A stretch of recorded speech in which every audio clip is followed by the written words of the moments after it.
আমরা তো আমাদের দেশে অভ্যুত্থান দেখেছি। এই যে রব ভাই বসে আছেন পাশে, অভ্যুত্থানের নায়ক একজন। 69-এর অভ্যুত্থান, স্বাধীন বাংলার পতাকা উত্তোলন, একটা বিশাল মুক্তিযুদ্ধ সমগ্র বিশ্বকে অবাক করে দিয়ে পাকিস্তান ভেঙে আমরা নতুন রাষ্ট্র করেছি। তারপরেও দেখেন, সেই বাংলাদেশে 53 বছর পরে আমরা বলছি আমাদের গণতন্ত্র নাই, আমাদের ভোটের অধিকার নেই, কথা বলার অধিকার নেই। তার মানে গণতন্ত্র মঞ্চের পক্ষ থেকে আপনাদের কাছে বলতে আসছি, আমরা মনে করি আমাদের যারা রাজনীতি করি, আমাদের লক্ষ্য কি? একটা সুন্দর সমাজ করতে চাই। সেই সমাজ হবে গণতান্ত্রিক, সেই সমাজ হবে জনগণের মুক্তির লক্ষ্যে একটা অর্থনৈতিক মুক্তি যাতে আসে, তার সঙ্গে একই বিষয়। যদি প্রধানমন্ত্রীর পেছনে 70-70 সমর্থন থাকেই, তাহলে একটা ভোট দিয়ে দেন, নিরপেক্ষ ভোট দিয়ে দেন, কোনো কারচুপি করবেন না, চুরি করবেন না, ডাকাতি করবেন না। সেই ভোটে 70% ভোট পেয়ে আপনারা জিতে যান, ক্ষমতায় বসেন। ওইটা কিন্তু তারা করবে না। তার মানে তারাও জানে তাদের পতনের ঘণ্টা বেজে গেছে। এখন বিরোধী দল একটা সমাবেশ ডাকে, সেই সমাবেশে জনতার ঢল নামে বানের পানির মতো, এবং আগামী দিনেও তাই হবে। খেয়াল করবেন, সবাই আমরা বলছি এই সরকারের পতনের লক্ষ্যে এক দফার আন্দোলন নিয়ে আমরা মাঠে নামছি, এবং বলছি এই আন্দোলনের চূড়ান্ত বিজয় অর্জন করেই এবার এই আন্দোলন আমরা শেষ করব। তার মানে হয় এটা থাকবে, না হলে ওটা।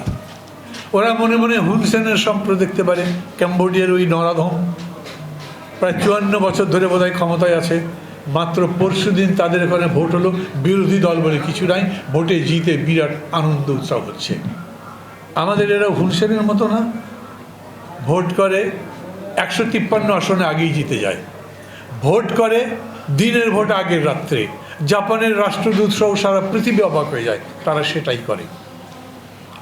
এসব কথাবার্তা আমি খুব লম্বা করতে চাই না, কারণ আমাদের আজকের আলোচনার প্রতিপাদ্য হচ্ছে রাষ্ট্র সংস্কারে 31 দফা।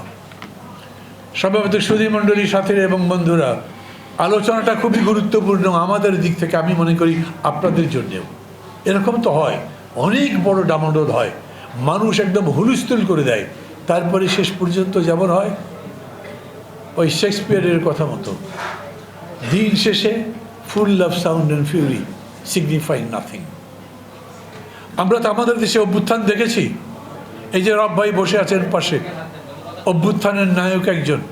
69-এর অভ্যুত্থান, স্বাধীন বাংলার পতাকা উত্তোলন, একটা বিশাল মুক্তিযুদ্ধ সমগ্র বিশ্বকে অবাক করে দিয়ে পাকিস্তান ভেঙে আমরা নতুন রাষ্ট্র করেছি। তারপরেও দেখেন, সেই বাংলাদেশে 53 বছর পরে আমরা বলছি আমাদের গণতন্ত্র নাই, আমাদের ভোটের অধিকার নেই, কথা বলার অধিকার নেই।